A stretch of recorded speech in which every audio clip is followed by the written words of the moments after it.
Teet tosi nopeasti ehtii oppii myös siihen, että oppii olen aika nopea. Uutisissa se on pakko. Hienoa. Hienoja kysymyksiä. Hyvä siinä. Niin kuin, ei mitään nettijuttuja voinut käyttää siinä. Siis tässä koko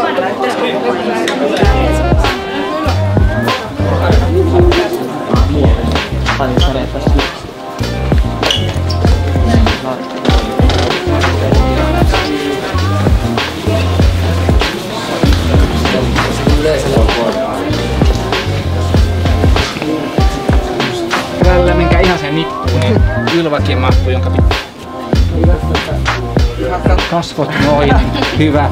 Kerrotko Kymitehtaan lukiolle, mitä tapahtuu ohjauksessa? No ensinnäkin me on tehty tänään jo 3,5 tuntia suoraan lähetystä Huomenta Suomea.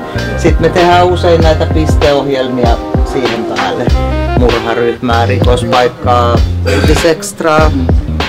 Ja meitä on aamussa 3, kuvaussihteeri istuu siellä, ohjaaja tässä ja apuohjaaja tuolla.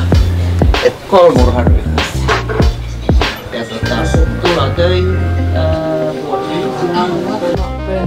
Se voit pitää silti sen alhaalla noin.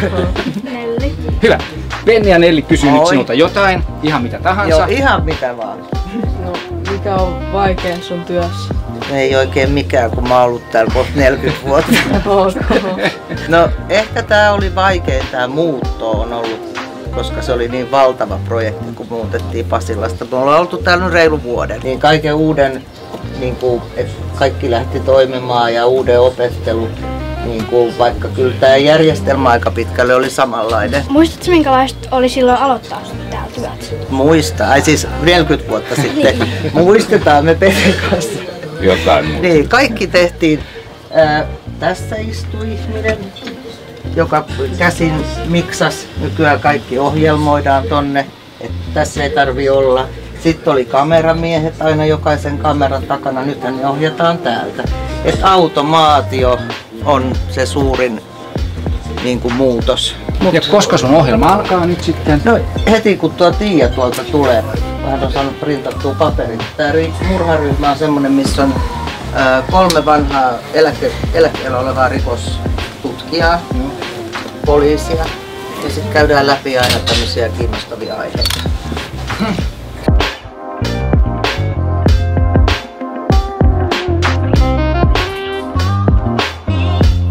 Rikokset kiinnostaa televisiossa vai mitä? Tänne joku toimittajista, tänne joku. Kuka teistä nyt on se pätevin toimittaja, tai ei voi niin sanoa? No, miten rikoksia lähdetään niin alun perin selvittämään, miten niistä keskustellaan niin yleisesti?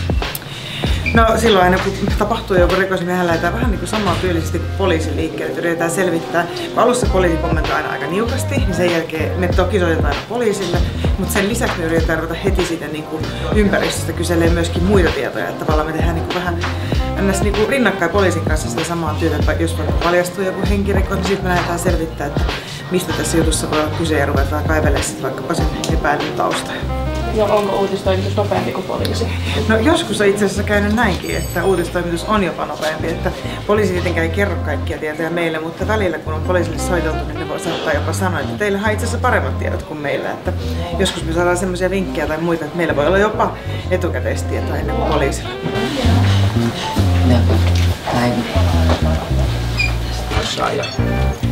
Yllätys. Oh, ne on oikeesti ihan marutut saaneet tekniikkaa. Mä rakastan systeemejä. Ja miltä vaikutti alhaalla, mitä tunnelmia, mitä ajatuksia on tää vierailu herättänyt? No, on tosi mielenkiintoista ja jännä nähdä niin kaikkea, että miten tehdään. Silleen, mutta että kiva kun oot innostuneita alasta, koska tää ala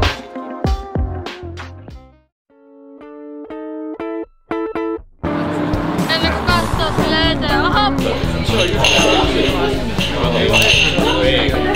Voisin ottaa vaikka halloumi-burgeri, se on aina hyvä.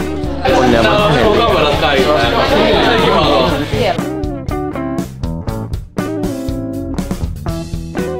Ipoa käytä.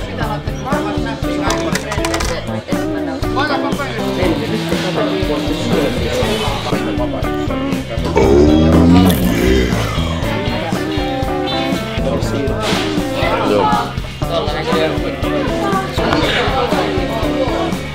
ihana maistuvaa, olisi lisää voinut ottaa burgerimiehen kakun. On aivan loistava. Siellä on itse asiassa nämä koordinaatit tavoittaa tänne muistoksi. Niin siellä meni sitten hääseuralle kertomaan, mitä ruokaa on tarjolla. Ja meidän hovimestari sitten heitti mut niin sanotusti junalle ja sanoi, että Akseli tässä näin kertoo, että totta kai ruotsiksi tehdään. Kuka sä oot? Mä oon burgerimies, eli Akseli Herlevi on nimi. Mitä sä teet työksessä? Mä oon yrittäjä ja omassa perustamassani yrityksessä toimitusjohtajan tehtävä tällä hetkellä, eli käytännössä ihan kaikkea. Miten tän sarjan idea syntyi? Tämän sarjan idea syntyi siitä, että haluttiin löytää tällainen tapa markkinoida meidän tuotteet, mitä myydään kaupoissa. Ja mietin, että mikä voisi olla oikea ratkaisu. Ja ohjelma sitten löytyi sitten lopun viimein. Ja se on tietysti siitä sitten kehittynyt koko ajan enemmän ehkä tämmöistä ruokaohjelmasta tämmöiseksi matkailta ja sitten lifestyle-ohjelmasta. Miten tämän idean toteuttaminen lähti sitten sujumaan? No eka mä kerron siitä mun ideasta sitten yhdelle tutulle tuotantoyhtiölle ja siinä meni sitten hetken aikaa ja sanoin, että ei oikeastaan kiinnosta yhtään, mutta että tee joku demo vaikka. Ja sitten päätettiin kuvan kanssa lähteä maailmalle ja tehtiin sitten 3 demo-video siitä ja niiden kanssa mentiin uudestaan esittelemään sitä ja sitten yhtäkkiä alkoikin kiinnostaa. Kuinka paljon aikaa teillä on mennyt tämän koko sarjan tekoon? No onkaan siellä, tää on nyt 6. vai 7. 6. kausi, kun tää nyt on, niin on tähän tietysti mennyt, mutta yksi kausi aina kun tehdään, niin me ollaan maailmalla semmoinen vähän reilu kuukausi ja sitten se menee useampia tällaisia voice-over-nauhoituspäiviä sitten täällä studiolla ja tietysti pari päivää menee tuohon kokkailuosuuteen ja sitten editointi ja loput siitä menee. Joo, onko sit kiva tehdä sarjaa? No kyllä mä tykkään, on se hauskaa tehdä, että pitää tehdä semmosia juttuja, mistä itse tykkää niin, ja toi oma idea, niin on se ihan silleen siistiä. Tuossa pääsee näkemään maailmaa ja pääsee safkaalle ja tekee kaikkea häröä ympäri maailmaa nimenomaan, niin se on ihan parasta. Kyllä. Sitten tämmönen vähän tiukempi, että minkä takia ihmisten pitäisi katsoa tätä sarjaa? No en mä tiedä pitääkö ihmisten katsoa sitä sarjaa, mutta sarjassa tulee paljon vinkkejä sellaiseen ruoanlaittoon kotikeittiössä, että ehkä se voi rohkaista sitten ruoanlaittoon niin enemmänkin. Ja sitten toisaalta taas niin monet sitten hakee inspiraatiota, kun lähtee omille reissuille, että mitä kaikkea siellä voi tehdä. Sitten voi löytää sellaisia hauskoja. Että moni sanoo, joka katsoo meidän ohjelmaa, että tulee sellainen fiilis, kun olisi itse mukana tuolla. Niin se on aina kiva kuulla. Kiitos. Kiitos. Ja puita. Kuka sä oot? Mä oon Ossi Lahtinen ja TV-tuottaja päätyöltä. Onko sun mielestä hauska tehdä tätä sarjaa?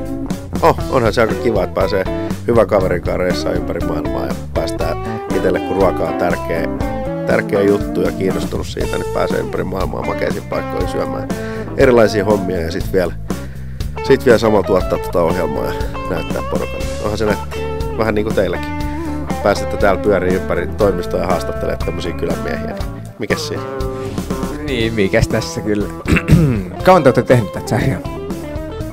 Oliko tää nyt 6. vai 7. kausi, mikä on tällä hetkellä tää Aasia. Me ollaan itse meidän omalla tuotantoyhtiöllä tehty nyt, että tää oli 3. kausi.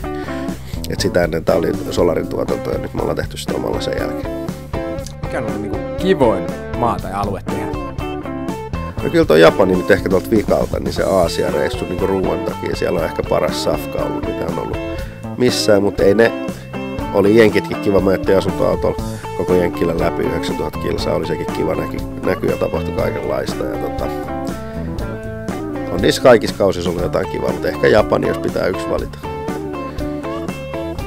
Hyvä, kiitos. Ole hyvä.